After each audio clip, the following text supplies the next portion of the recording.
Welcome. This is Karen Moss from the Lockheed Martin Leadership Institute at Miami University, and we're doing a series with our alumni called Where Are They Now?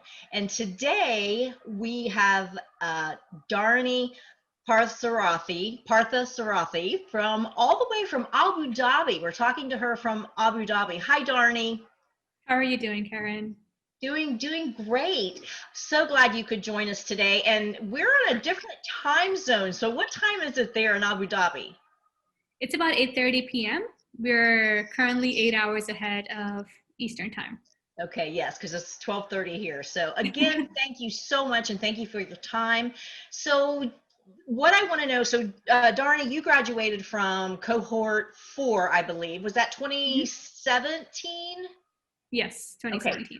2017. So tell us what you've been doing since you graduated from Miami and earned your certificate in the Leadership Institute. What have you been up to? Of course. Well, right after graduating from Miami, I started a master's program at New York University in higher education and student affairs.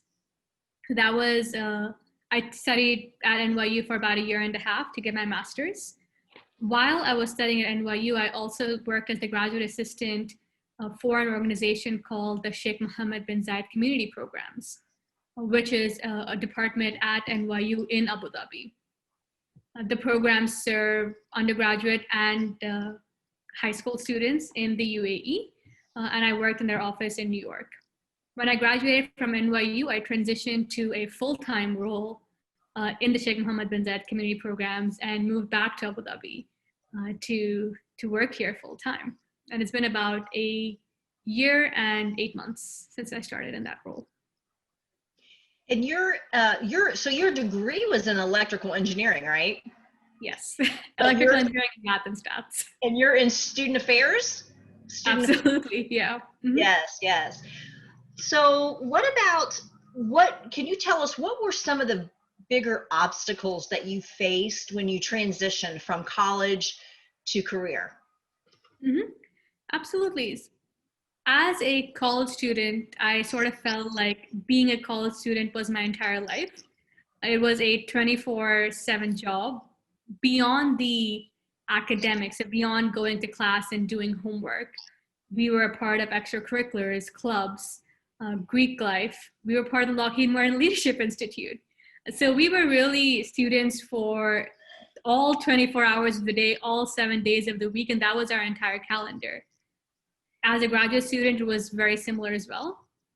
Moving to a full-time role, I sort of had to really understand what work-life balance meant. It was a topic that was discussed in the Institute for sure. There were times, I think, during our second year when we were juniors where we discussed work-life balance and all of that, but I didn't really understand what it could mean for me until I transitioned into a full-time employee and a full-time professional versus doing part of both. So I think that was one of my biggest challenges, and figuring out who I was beyond the work, because I was used to identifying myself by my profession as a student. And so now I needed to identify myself beyond the work that I was doing and figure out what made all the different parts of me that had to integrate and balance out to create that work-life balance in a way. So yeah, that was my biggest challenge coming in. Do you feel like you have you found a good place with that now? I think so, yes. Both in New York and here in Abu Dhabi, I tried to find things to do that filled up that social calendar outside of work. One of the great things about both places were young professional organizations or just board game groups. I'm a part of a board game group. I was part of a book club in New York. So being able to find meetups or organizations or clubs like that to fill up the time that was not work allowed me to sort of differentiate between my professional life and who I was outside of that. Okay.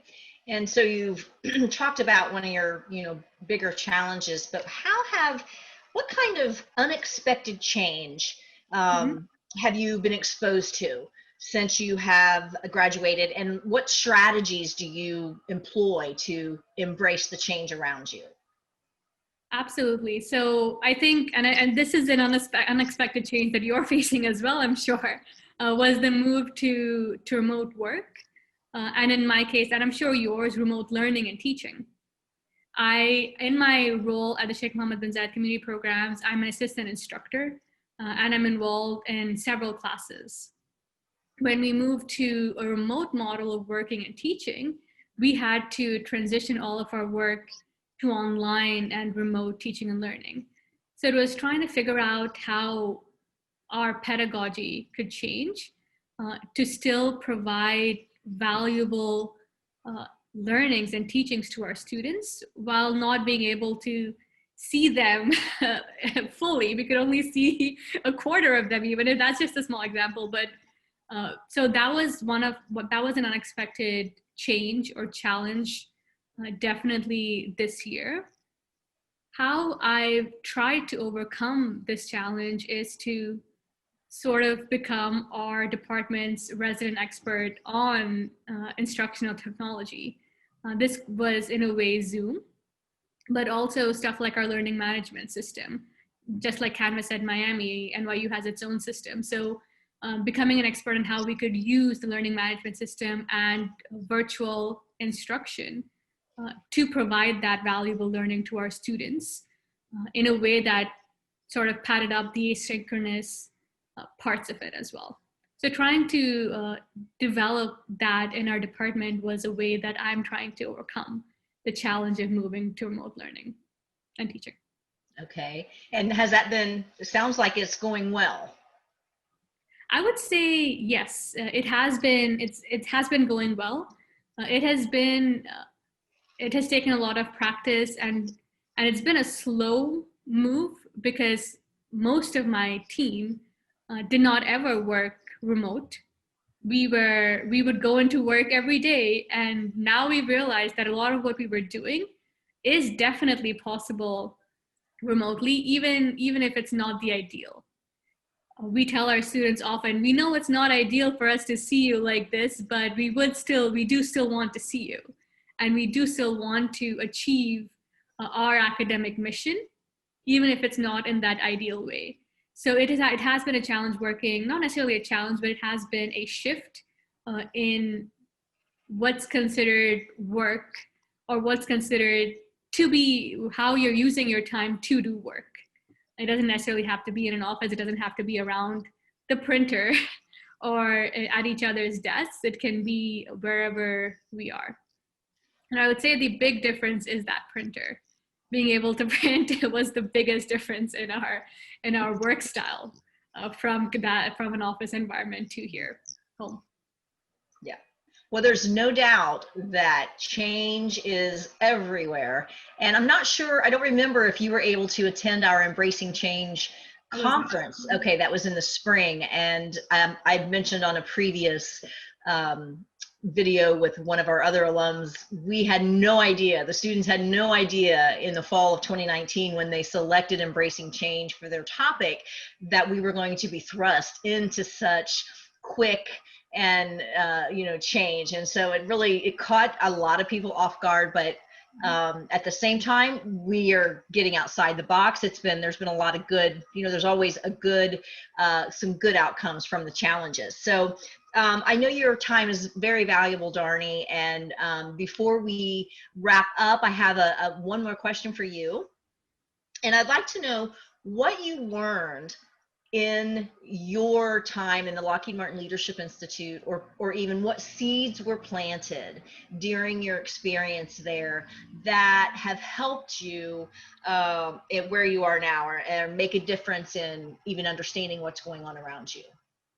Of course, there are two ways that this happened. One was just straight up the job that I'm speaking about offers co-curricular leadership programming to undergraduate students with a certificate at the end. So I don't know if that sounds familiar, but that was pretty much Lockheed Martin Leadership Institute. So in a very concrete, funny way, what we did at the Institute directly translates to what I do right now at work, even in ways like doing the MBTI with our students or talking about all the things we spoke about at the Institute. But in a more intangible way, what the Institute helped me understand was the power of accountability and empowerment. So I think in just like the Embracing Change students, or the cohort that's spearheading Embracing Change is doing, in our second year, the program, we did Listen for Insight. Cohort 4 spearheaded Listen for Insight. And I think what I learned from that was the ability to take ownership over a project.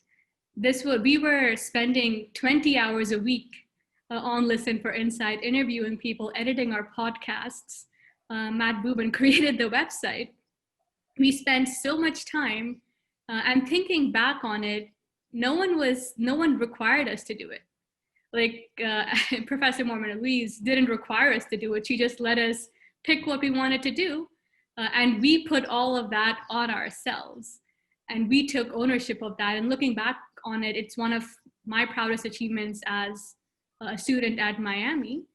Not only because we did it, we created it, but we took ownership of it as well. And it was the support that was given to us as we were doing it.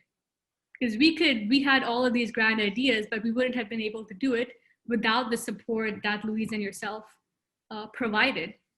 So it's that idea of empowering our students, but also providing the support that they need to meet whatever challenge they set for themselves. And I know you didn't ask me to bring you anything or show anything, but I just wanted to show this.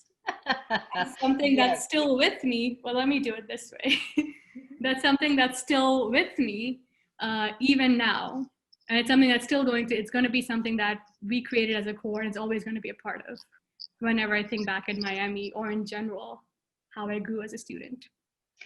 And for anybody who's watching who may not be familiar with that, the Listen for Insight, basically you came up with your project that you were going to do podcasts and put them on a website, and you were going to be interviewing leaders in different areas for them to give their insight to you on what they've learned in their career paths and their life.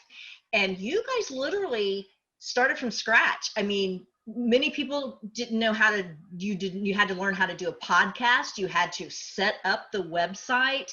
That was a huge project. That was actually one of the more impressive projects, and very kind of out of the box projects. So you guys did a fantastic job on that, and I loved the Listen for Insight project, and I thought you guys did a fantastic job on it. So glad to know that it's not haunting you in your nightmares, and it's actually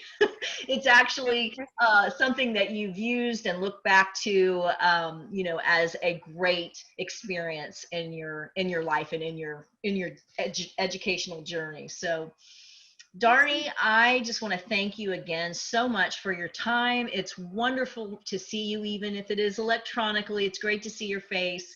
And we'll make sure that we let you know when we post this, because we're going to download, we're going to put this on YouTube and share some social media on some different social media platforms. So thank you so much, Dharini, and have a great rest of your day. And we hope to connect soon. Of course. Thank you. Thank you so much.